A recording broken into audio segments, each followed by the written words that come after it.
You're listening to PJ and Friends on pjandfriends.com. Orlando, Florida. Hey, ladies and gentlemen, welcome to PJ and Friends, the Help Desk edition. And I've created a special section for my friends at work. And we are calling it News from the Help Desk with PJ. You know, it's been a popular thing in America. We have developed, a company of ours had developed a device called the Twit key. And what it was designed was when you had a customer on the other end that wasn't quite getting it or was rude or angry or just not responsive, you would hit a button and it would send 10,000 volts through the phone line and shock them. And it wouldn't kill them. No, we've had some deaths, but we don't talk about that.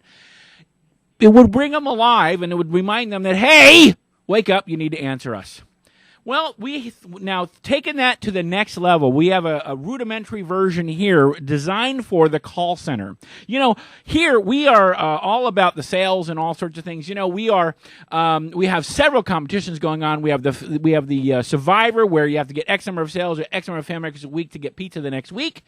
And we also have the Fan Maker Challenge, which is a monthly deal where the one with the highest percentage, which this week so far was Dan, my team, gets like a great meal at the beginning of the next month. Awesome stuff, right? Well, we have people that just aren't doing what they need to be doing. They're not, for example, ringing that bell.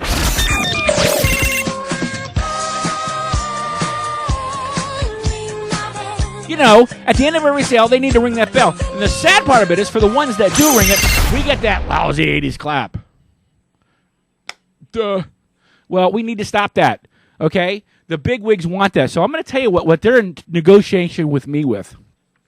Taking that Twit key to the next level, we have developed a version for the call center.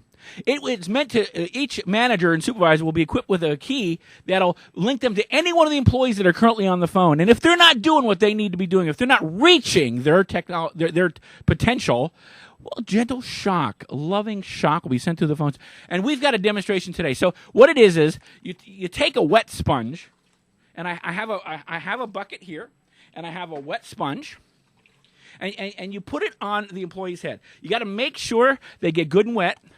And then you put you put this over because it keeps the contact with the headset, because that's how it's delivered. It's delivered to the headset on the computer.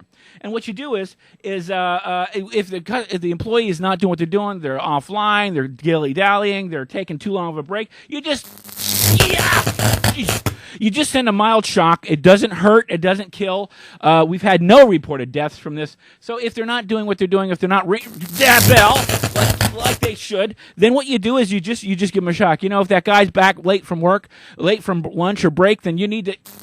Good God.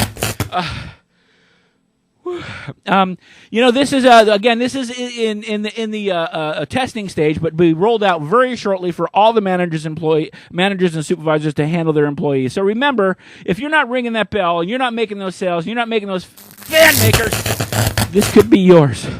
And this has been another edition of News from the Help Desk with PJ.